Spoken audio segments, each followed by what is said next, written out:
in the hope of, sorry, so I should have announced this, that we will be recording this session. So please refrain from appearing on camera or video if you feel uncomfortable. I'm just going to go back to introducing our special guest speaker. So Kirthi's work as a conflict resolutions practitioner strives to create routes for healing justice in the hope of moving away from carceral and punitive ideas of justice to centering healing. She founded and runs the Gender Security Project, which works on gender, peace, security, feminist foreign policy, and decolonial healing justice, which are her areas of specialization. She also runs the CRSV Observatory, which is a memory project that documents sexual violence in armed and violent conflict, settler, colonial, and mass violence contexts. She also weaves digital mycelia of justice through Civitas resolutions. Now, very heavy words there, a lot of achievements, and I'm pretty sure if you Google her, you will find lots more that she has done and that she has accomplished. One of the other reasons why we wanted Kirthi to appear is because we wanted young boys and girls to look at her achievement, her work, her expertise, and be inspired and aspire to be like her and follow her path. So without further delay, I'll move on to our session. And because it is sort of like a heavy topic, we have opted for a Q&A style session where we would like to ask Kirthi some questions and get her insights. So my first question, Kirthi, to you would be to tell us a little bit about your journey as a change maker, as a leader in the area where you're working now. Thanks, Lamina, and thank you so much for having me as part of this conversation. I see one of my mentors here listening to us, one of the people I have looked up to, Jensina. So it feels like it's come a full circle, and it's a bit of an inside joke. We're coming along full circles together in recent times. So just want to take a minute to acknowledge that anything I bring into this room, or anything I share in this room, is a product of a lifelong journey of learning.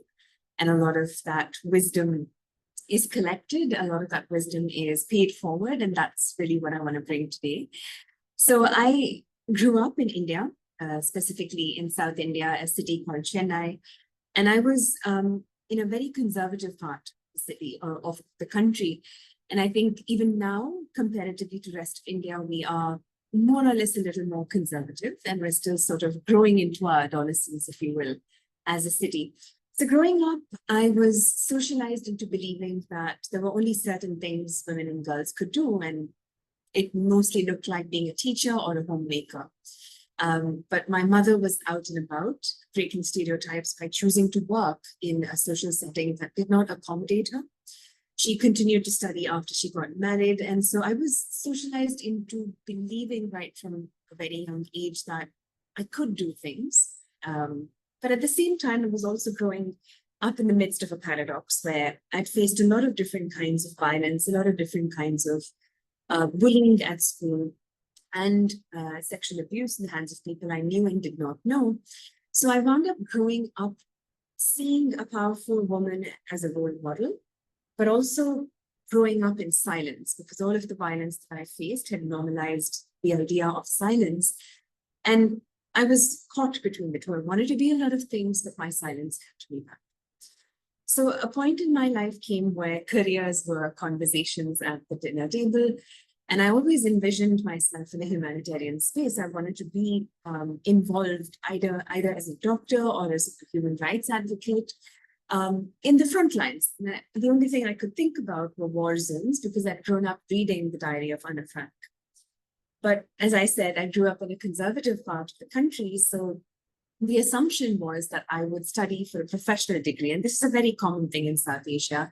You have to have a professional degree before you do anything else. So I studied to be a lawyer, completely lacking the personality or the gumption to be one.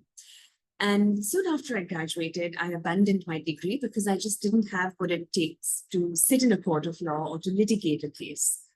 And bear in mind all along, I have been this silent person because of incidents that I had faced in my life. So as I graduated, trying to find jobs, I started volunteering through the UNV, or the UN Volunteering Services. And it took me to a civil society organization called Delta Women in Nigeria, where I started working to support education for women and girls. And somewhere along the way, I found, as we were trying to blog about what was happening in Nigeria, I found this organization online called World Pulse. Founder of World Pulse is here in our midst, Jensina. And this avenue woke me up to a reality that I did not know existed. I was listening to stories of women who were working to bring peace to their communities. I was listening to women who were taking on warlords in their community, who were dealing with child marriage and stopping child marriage, who were supporting women out of period poverty. And as I stumbled into this space of possibility, something began to wake up. Around this time, I came to confront my own story and started talking about it in World Pulse, and I found a support system that helped not only uplift my voice, but also helped me feel seen and heard me as I was without any condition or judgment. So even as all of this was going on the one side, I went to university and I realized as I was studying about the women, peace and security agenda, I couldn't find women who looked like me being quoted or talked about, even though women, peace and security concerned women who looked like me from South Asia, for example. So I started digging deeper and I realized that it wasn't the lack of these voices, it was the erasure of these voices. And that led me to found and set up the Gender Security Project in the hope that we would put voices from the majority world into spaces around women, peace and security that were otherwise constantly occupied by only a certain section of voices in the world. So with that, as I got into this space of gender security, focusing on women, peace and security, the feminist foreign policy world came alive and people began to talk about this new phenomenon in international relations. And as I began digging deeper, I was left with a lot of questions. Are we really looking at a feminist foreign policy, or are we missing the potential to make foreign policy feminist? And that's where I'm sitting in this moment. And I got to meet folks like Lemona through my work with the Women 7. And it's been a powerful journey since then to explore spaces that have been traditionally pivoted towards being male dominated, oftentimes excluding women, than bringing them front and center. So that's my journey. Thank you, Kirthi. That's so inspiring. And I could, because I was born in Bangladesh, it's we sort of almost share the same culture, the same practices, and I could relate to so many of your experiences. I grew up there as well.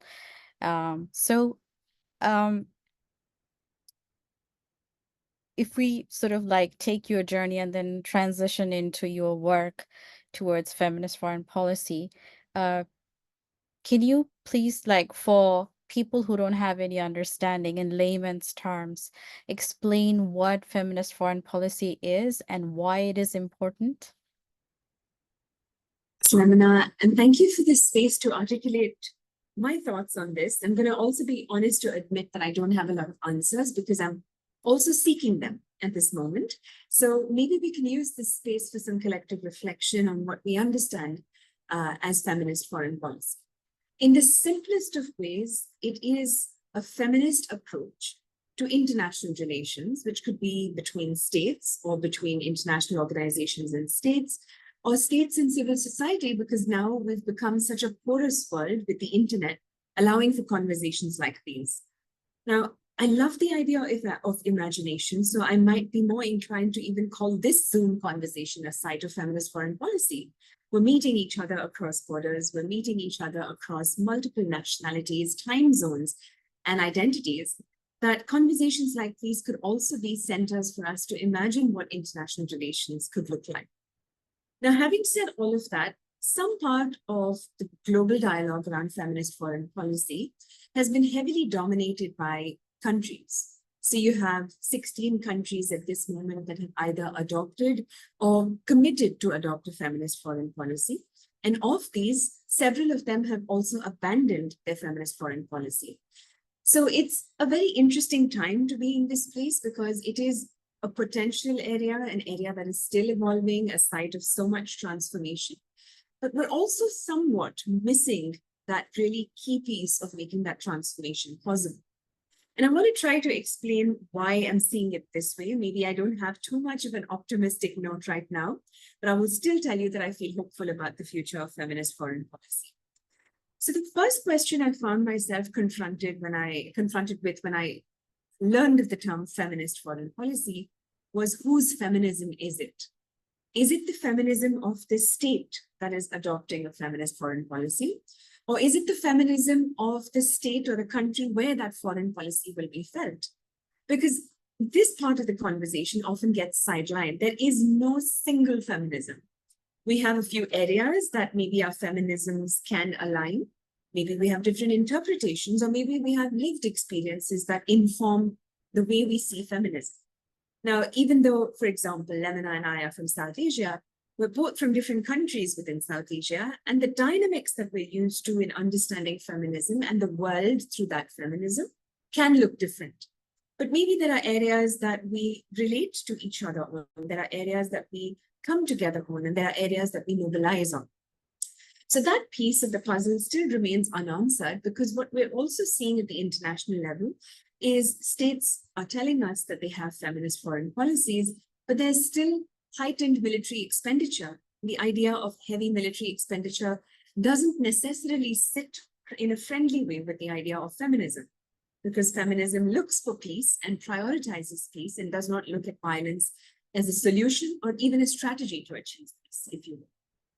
Another major dissonance that we also see is the way feminism is being talked about is somewhat of a one-size-fits-all and does not accommodate intersectionality, which means just a little while ago, like I said, that we can have different feminisms, we can also have different challenges that speak to our unique lived experiences in the world. And if these challenges are not being accommodated in a definition of feminism, is that truly feminism at all? And then there's also the very difficult question of how power is being treated in international relations. Now, one of the things for us to remember is what we know today as international relations has a very long and difficult history.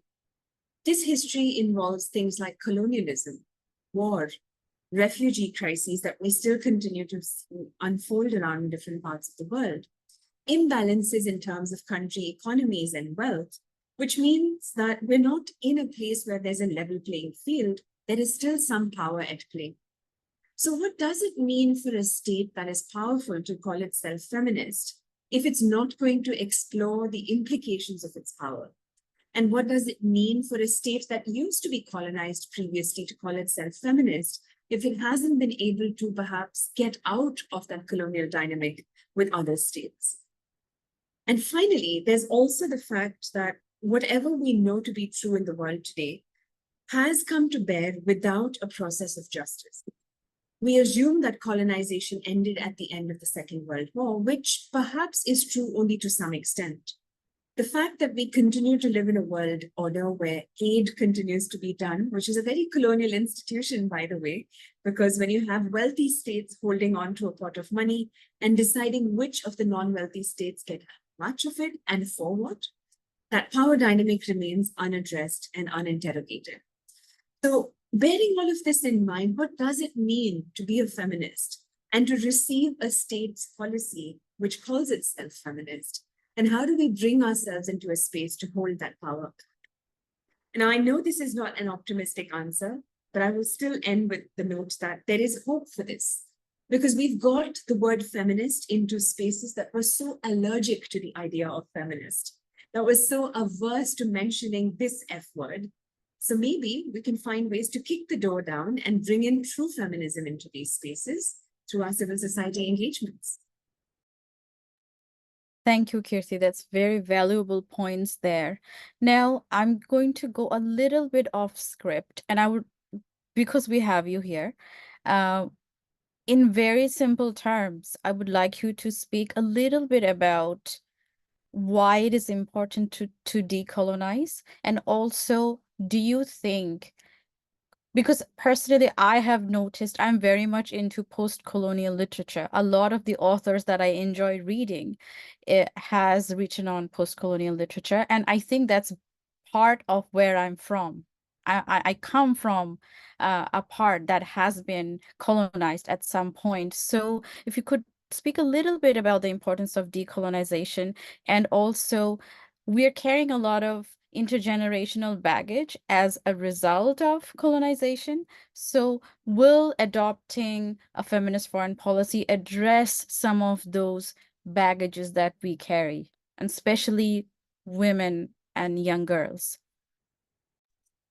That was such a beautiful question, Namina. Thank you. And thank you for the space to reflect off script as well. I personally believe that we are long overdue in a decolonizing journey for the world. And I'm going to take us down a little bit of a history lesson that maybe nobody asked for, so I apologize upfront. But what we know today as the modern world order has its roots in 1648. So what we know today as the state, right, which has a territory, a population, a government, some form of sovereignty and control over that, originated in 1648 by something called the Peace Treaty of Westphalia. Now, this Peace Treaty of Westphalia established the template that continues to inform who forms the base actor in international relations, which is countries. Now, one thing to bear in mind is that this template found itself implanted all over the world through colonization. So at the time that this template was created in 1648 in Europe, the great game, or the colonizing activity, as it were, between the key colonizers at the time was very much beginning to unfold. And so these colonial powers took this template into colonies, and colonies began to be entrenched with this system of governance. By the end of the Second World War, when countries were beginning to emerge, essentially former colonies were becoming independent and becoming countries in their own right, what we saw happen was these former colonies were becoming like the colonizers in the templates. Bear in mind that before colonization, they were amorphous empires, amorphous communities, there were indigenous groups that didn't really align with the current model of statecraft as we know it. So after independence, the colonizers went away in name because the aid dynamic existed. They continued to peddle colonization, but in a different form. And the former colonies also became like their colonizers in the form of the state as it was created. And in each state, the elite among the communities that were colonized took power, oftentimes replicating the same structures and systems that the colonizer had established. So think about that for a second. From 1648 to 2024, we have systems and structures that have shown us time and time again that they don't have it all together. And we haven't really tried to move away from that dynamic. This in itself tells you how long overdue the decolonial approach to life itself has been. Now, let's bring this back home to each of us individually. In this very moment, whatever it is that we're consuming, whatever it is that we are using in our everyday lives, actually have deeply colonial and war-oriented histories. We're sitting here on the internet right now talking to each other, perhaps from time zones that are as varied could be. But did we know that the internet itself is a military tool? It was originally a tool that was intended for surveillance and then was decommissioned for public consumption and use. Most of the tools that we use and take for granted today have such violent origins. And the only way for us to move out of violent origins of such kinds is decolonization. Another related piece that also has to be mentioned is we need to focus on justice. What's happened as a result of there being no justice process is that we have lived for generations with intergenerational trauma, and we continue to pass that trauma on, and we don't have any time or even a willingness to explore the possibility of healing. So think about how justice is done in the moment. If you had somebody wrong you, you go to a court of law, you have a great lawyer, they have a great lawyer, then it becomes a battle of words, and then whichever one has passed on a technicality wins the case. But who is listening to the people who are involved in the case? Whose justice is being done? Is it the justice of the system to put away a person behind prison?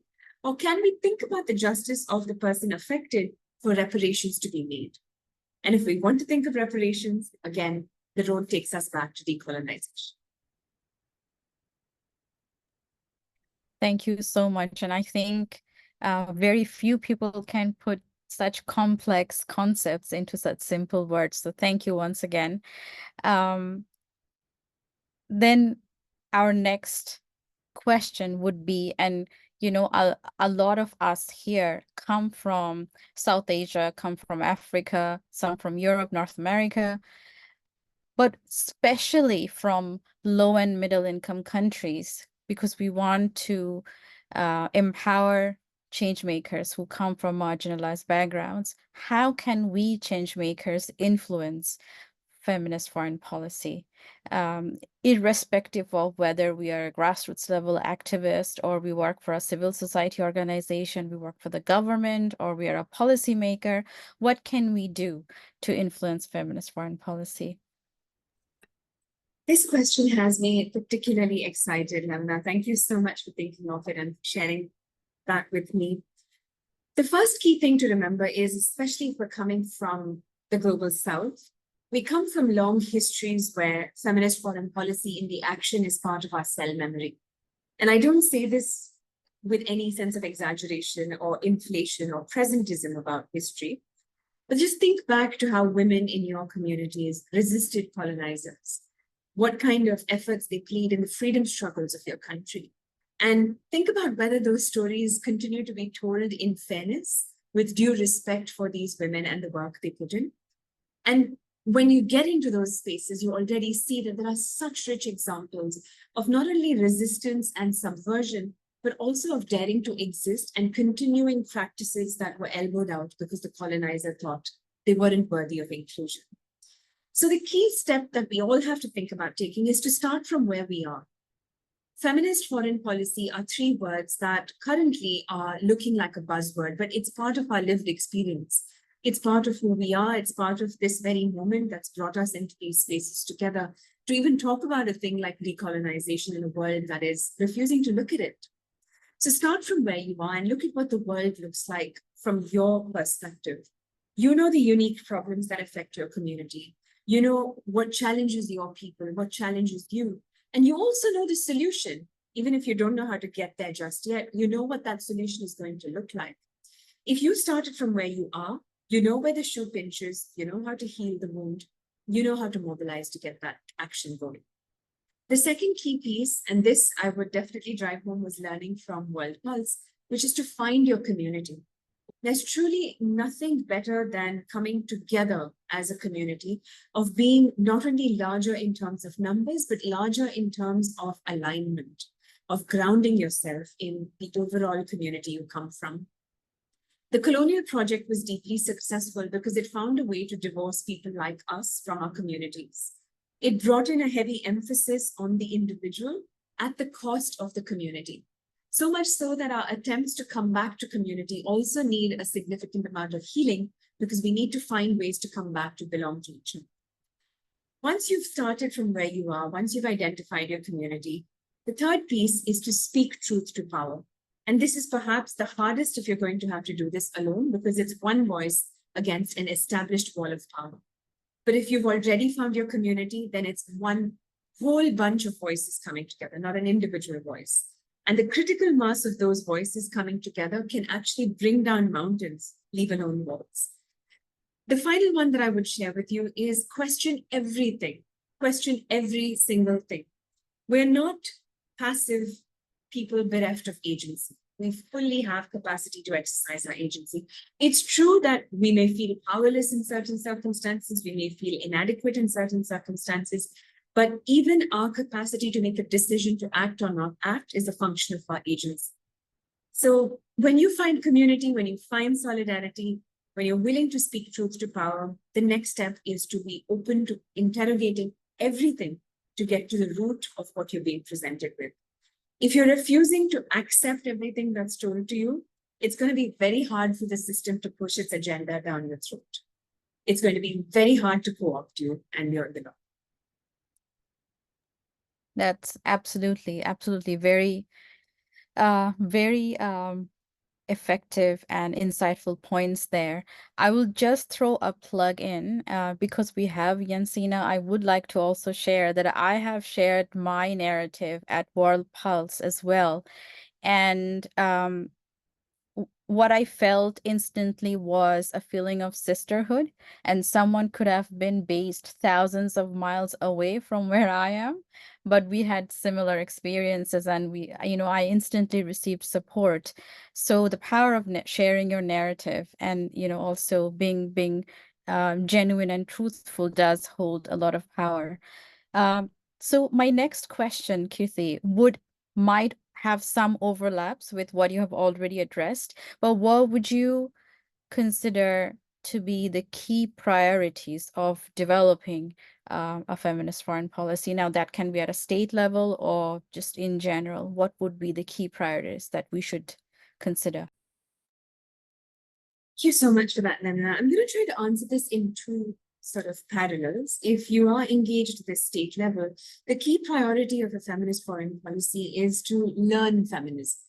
The state is not necessarily feminist inherently. We know that there are so many challenges in its history that affirm for us that it's more of a violent institution and is not inherently feminist. So it's important for some amount of cultural humility to come into the process to understand all of the different kinds of feminism.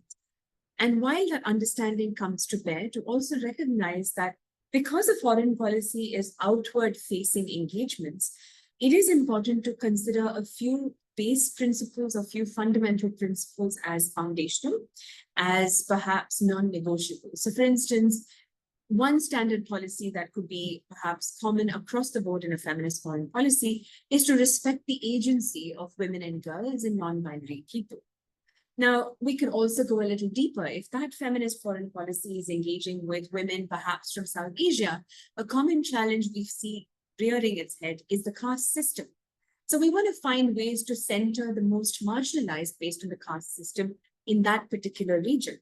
Now, if we were moving to a country in a different continent, it's important for us to sensitize ourselves to what the challenges of those communities are and to open up space for those facing those challenges to exercise agency.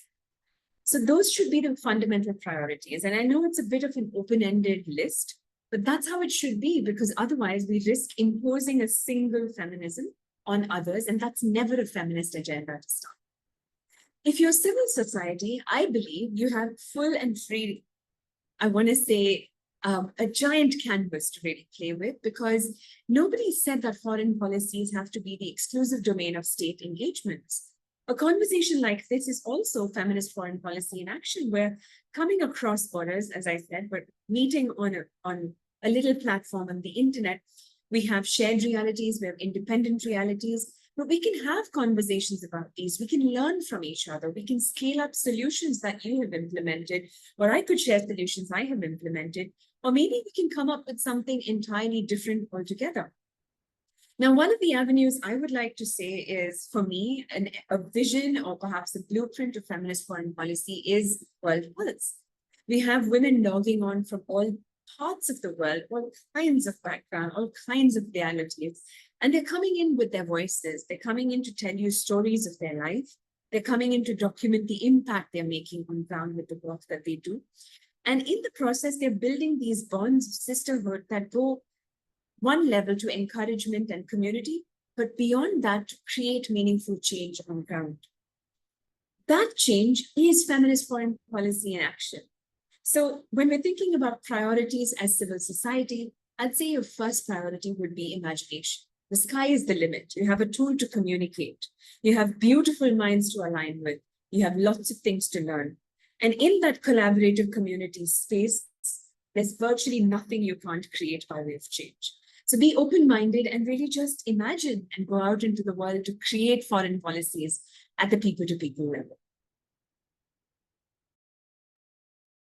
Thank you so much. And we do feel very inspired to, it almost feels like every one of us have the ability to contribute to and be a part of developing an active feminist foreign policy. Now, lastly, the most difficult part of it, my last question to you is, what do you see perceived to be the main challenges of developing and implementing a feminist foreign policy? Could be at the state level or at a more micro level. I'm going to say that anything I share here is probably information all of you already know, because you're all already change makers and working in these spaces enough to know of the problems in the system. But to put it into a little bullet list, if you will, the first major problem is really just the sense of apathy or aversion to the idea of feminism. There are more people who are willing to dismiss feminism or perhaps get angry when they hear the word feminism or feminist without giving the full import of the term complete attention or maybe a nuanced understanding. Feminism is not a bad thing at all. It's good for everybody. It prioritizes pathways for equity, pathways for justice, pathways for wholesome lives for all of us.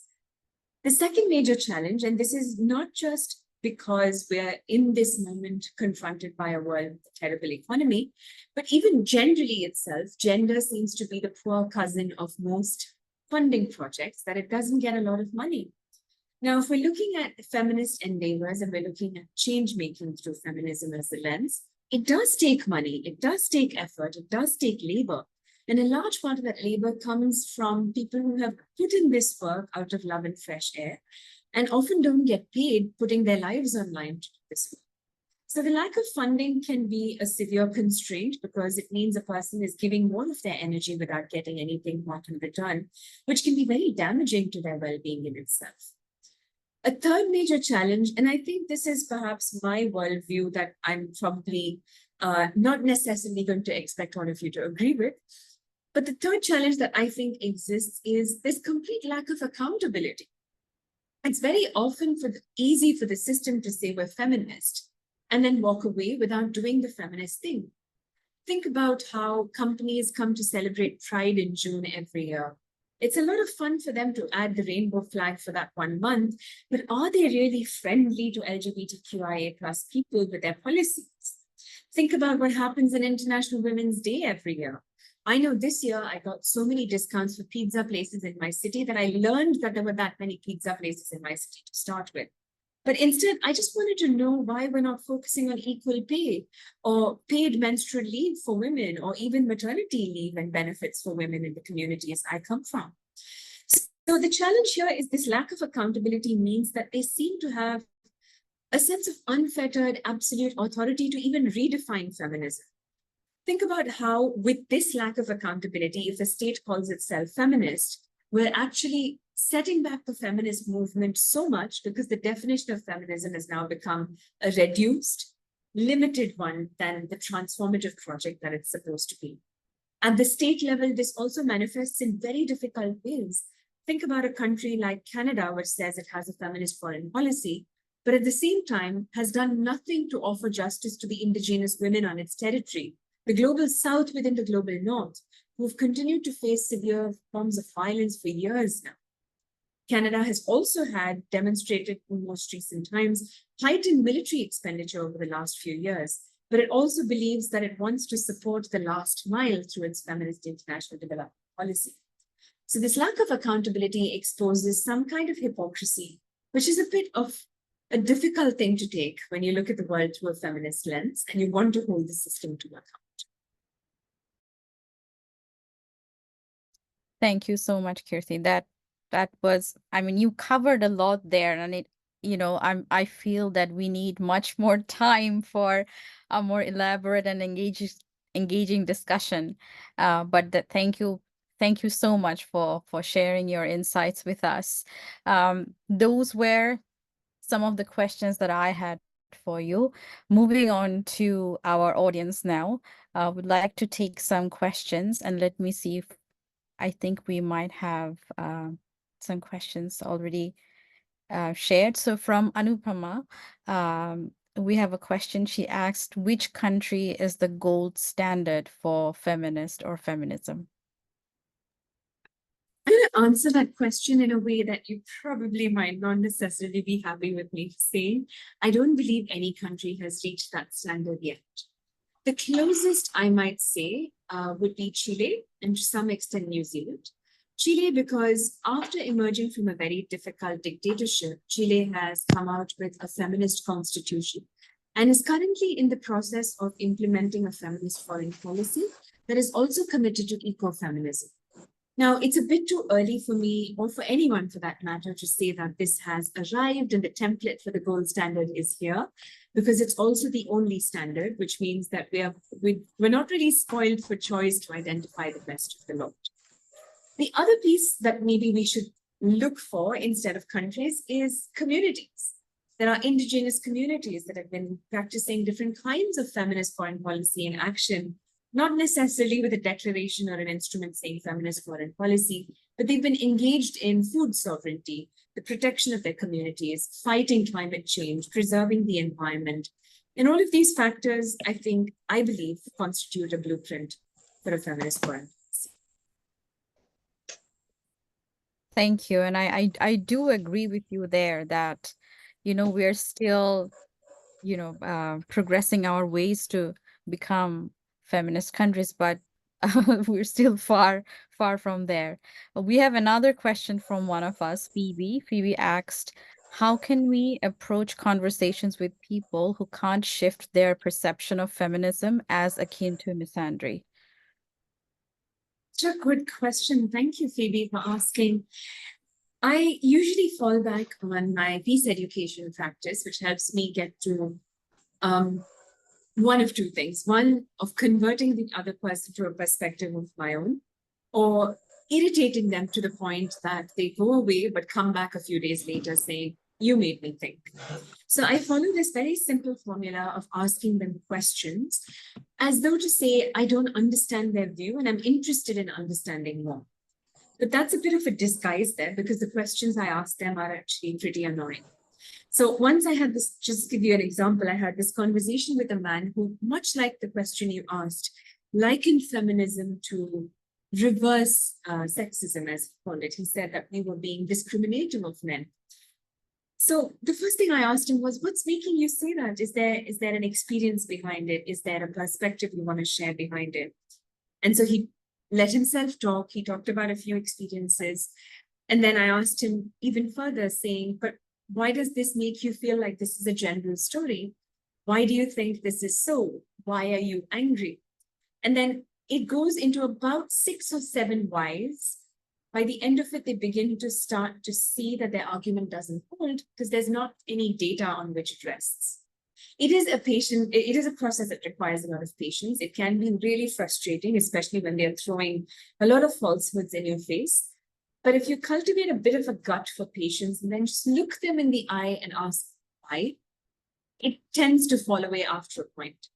One of the interesting things is they may be defensive to you on the front. They may be very, very keen on resisting you, but you've got to them. Believe me, you've got to them. And it takes a couple of days, but they will come around. Even if they don't come around to you, you will find that shift having taken place in one way or another, if you know that.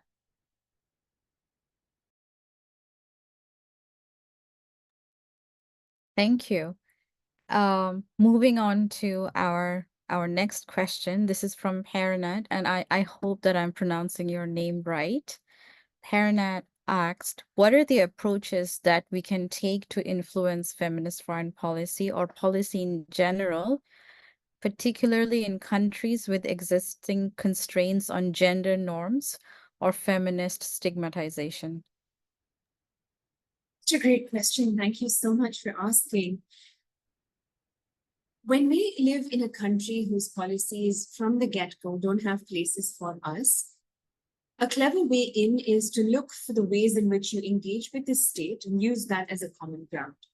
So you're likely paying taxes, you're likely paying a certain amount of duty or whatever that looks like, or you're voting your leader in, depending on what that dynamic might look like. All of these factors give you as a citizen who's participating in putting that governance into place, a pathway to hold that government accountable. So mobilize public opinion, bring in critical voices or bring in critical stories that can bring to light the impact of a particular policy or the lack of that policy on it. Now, I'm not going to get into policing language or tell you shouldn't use this language or that language in these kinds of dialogues, but it's useful to be a little clever What are the words that might shut down your opinion for the system? What are the words that may lead the system to shut your voice out of engagement? And then perhaps retire those words initially, but bring in other pieces of shared common ground so that you wedge a foot in the door. What we're looking for is not to blast the door off its hinges the first attempt. We want to kick it open one step at a time. So we want to have conversations that bring the other side into our fold as stakeholders. And once you've found equal footing with them at the table, then think about making the table longer. Add more chairs to that table. Bring in more voices like yours. Don't keep the fences high. Once you've had a critical voice shifting in favor of the perspective you want to center, then it's very easy to actually talk through system through into making that change possible. Now, I say all of this understanding that in this moment, it can feel like a linear formula, and that's what it sounds like. I respect that. In action, it'll take a long time. It'll be a very frustrating process, but I think we have to start somewhere so that that seed is sown, if not the tree growing itself. Absolutely, absolutely. We're going to move a little bit off topic with our next question. This is from Anupama, and this relates to the conflicts happening globally. She's asking, how can the women be protected in war situation like Ukraine and Gaza? Some reason your voice cut out for the bit. Are we talking about the first question Anupama showed? No, she asked another question where she said that how can the women be protected in war situation like Ukraine and Gaza? Fantastic. Yes, thank you so much for asking. The challenge with looking at protecting women is that it is still from outward in.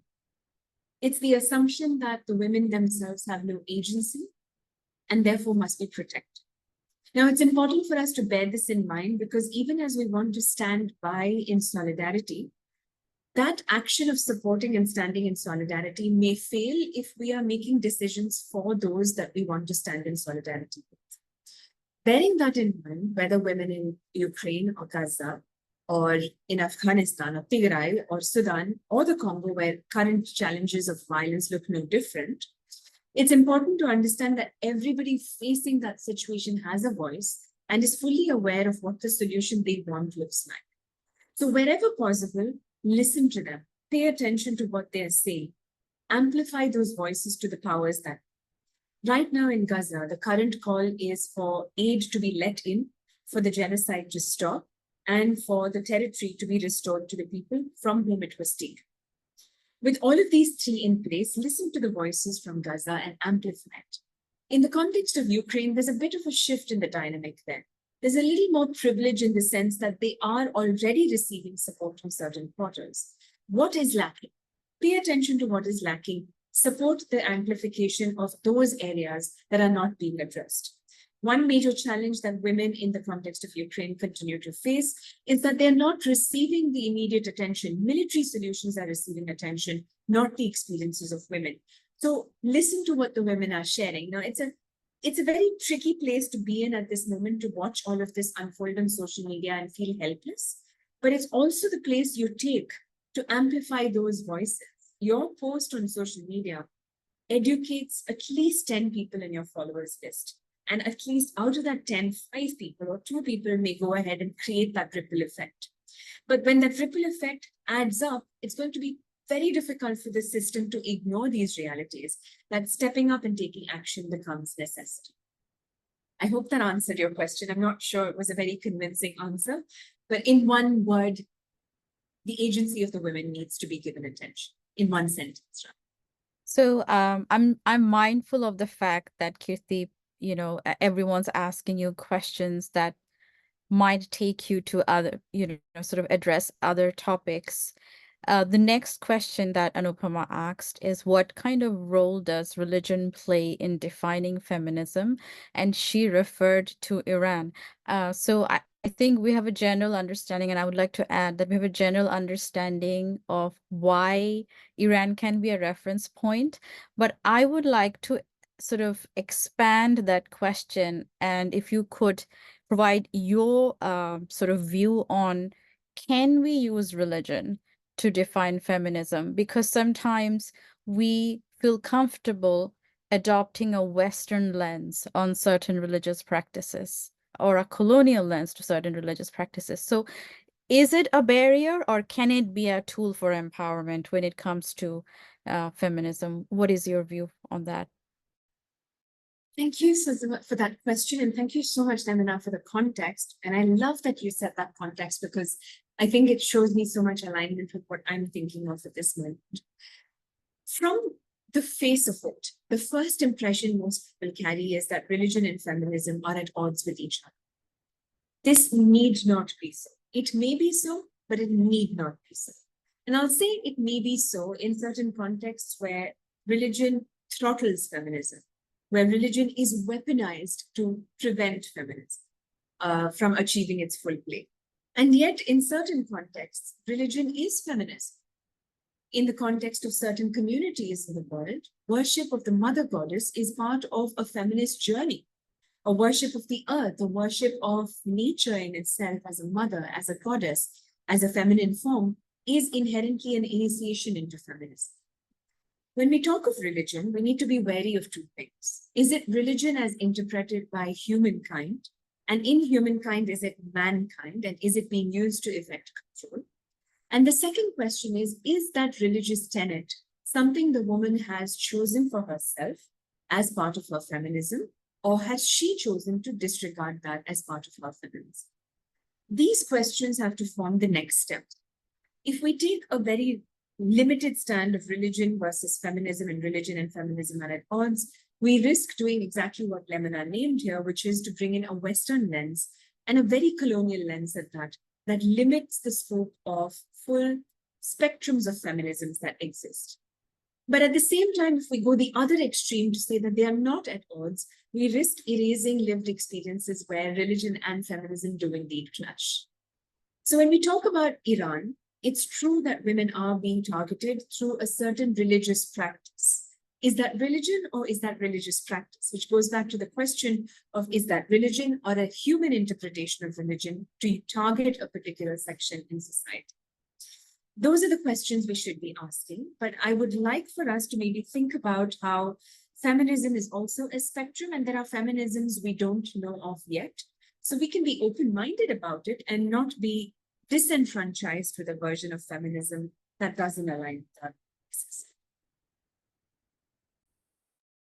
Thank you, Kirthi. I think there's a lot for thought there. There was another question. For some reason, I can't see it. Let me just revisit the chat function. So the other question is from Tanji. Apologies if I'm pronouncing your name wrong. How will you address the concept of feminism in relationship, most especially in marriages, talking about advocating for gender equality? What do you think? It's an interesting question. And my mom is here listening to me speak, and she's likely going to smile to herself as she hears me say this. Inherently, marriage as an institution in the way it has been practiced is not feminist. The reason I say this is parties to a marriage are not necessarily equal. There is a certain patriarchal system, there's a certain patriarchal approach to the way marriage has been perceived and the way marriage has been weaponized to target women's bodies. Historically, marriage has been a way to safeguard women, to prevent their abduction or violence in a context of conflict back in very, very ancient times where the abduction of women was equated to conquest. Somewhere down the line, it became about preserving the ethnic purity or the cultural purity of a community by furthering reproduction. But in modern times, marriage can be feminist in some cases. Marriage can be entirely anti-feminist in some cases. Now, I'll give you an example of where marriage can be feminist. Think about a lesbian couple. For them, marriage can be empowering. It's a way for them to belong to each other because that is significant for them to subvert a system. And because they may choose to approach marriage through a feminist lens, there's a way for them to continue to practice pathways to make that marriage feminist. But let's say we think about a traditional marital approach where a woman is married off against her wishes. Forcible marriages are still performed in different parts of the world, sometimes when women are much younger than a marriageable age, both in terms of physical and mental health. In that kind of a dynamic, you can already see that power imbalance come into play. So again, I don't have a one-size-fits-all approach, because for people for whom marriage is empowering and a continuous exercise where responsibilities are shared, where roles are equally shared, where they choose to distribute power equally and explore it through a feminist lens, it could be empowering for them. But there are also contexts where it is not possible to consider it empowering. The key here is, who are we talking about and what say do they have in the matter? And let's bring those voices front and center rather than looking at it with a one-size-fits-all. Thank you so much, Kirthi. So another question that we have is from Oluwatobi. Apologies once again if I'm pronouncing your name wrong. Oluwatobi asked, do you feel there is an abuse of feminism? Is the movement all helping, or it has its negative effect? And if yes, how can that be corrected? Yeah, but this is such an interesting question. Very often when I receive the information of whether there's an abuse of feminism or if there's a negative effect, I would love to go a bit deeper to understand what you're perceiving and why or where this question is coming from. But because this is a one-to-many kind of a forum, I don't want to put you on the spot. So I'm just going to give you a top-level answer here. Like everything in the world, there can be negative and positive impacts to certain actions. It's useful to bear in mind that what might seem like a negative impact for the system of patriarchy is actually a liberating and positive impact for the movement that is feminism. So whose negative impact, whose positive impact is also important to think about, right? Having said that, it's also true that a lot of women, a lot of non-binary people have internalized the patriarchy. And when they internalize the patriarchy, they don't necessarily have a wholesome understanding of what feminism is and begin to reject it or assume that it is man-hating. So in that sense, we also see that they don't find pathways to listen to each other or grow with each other, where feminism winds up getting the bad name, not the misunderstanding of feminism. It's feminism that gets the bad name, right? So things to think about here, perhaps just as a way of offering you some sort of an answer without necessarily knowing where your question is coming from, is to acknowledge what that feminism is being used for. For example, is this a woman in privilege? And is she claiming a right to the detriment of a woman who is not in a position of privilege to her own? For example, if I was the head of the state and of a country, and I announced a policy that 50% of all college seats would go to women, in that 50%, there's a bigger chance that more women from the elite and privileged sections might take those 50% seats when they can well afford those seats. But a less privileged woman or girl might not have access to those seats because the elites have taken it away. That, I would say, is a form of misuse of feminism, because it is about occupying a position of privilege without recognizing that even within feminism, there are privileged and less privileged people. Intersectionality brings us to understand that. So I don't really know if that answered your question, but if you're able to find me on social media as Kirthi Jayakumar, let's have a longer conversation. I'd love to hear more about where your question came from. Thank you, Kirthi. I'm just conscious of the time. This is going to be our last question from our audience, and this is an interesting one as well. Michael said, cultural affiliation is one of the key factors that affect gender equality. Cultural practices from some communities are well valued. Is patriarchy important, and how can that be observed amidst gender equality? This is one question where you're going to have a strong answer from me. I don't believe that the patriarchy is important. And I'll tell you why. the patriarchy actually is harmful for everyone, including men. On the face of it, it seems like the patriarchy is benefiting men because it seems like it's giving men power over everybody else, right? But what it also does is that power comes at a cost. It dehumanizes men. It divorces men from their freedom and capacity to express emotions, to be anything they want, to be wholesome, full human beings that can enjoy life and laughter without feeling the restraints to be breadwinners or emotionless or masculine and violent. The patriarchy did not necessarily serve its purpose even when it began. Some of the good things in life that started out at some point, perhaps, for example, observing meal times in a certain fashion, may have begun with a rationale that spoke to the world order at that time, and then becomes useless after some time when things in life change. Unlike that, patriarchy, I think, from its very origins, did not really help anyone. It was a way that divided people, it was a way that broke humanity, and it is a way that continues to keep people divided in ways that they can't heal in their engagements with one another. So to answer your question, cultural affiliations are relevant, cultural affiliations are important, but no culture, in all honesty, is useful if it's going to work to the detriment of humankind. Culture binds us. Culture brings us together. Culture is intended for our progress, not for our defeat, not for our pain, and not to normalize harm. So whether it's patriarchy or any other form of cultural practice that is producing harm, we have to be willing to interrogate it because it's a site of power as well.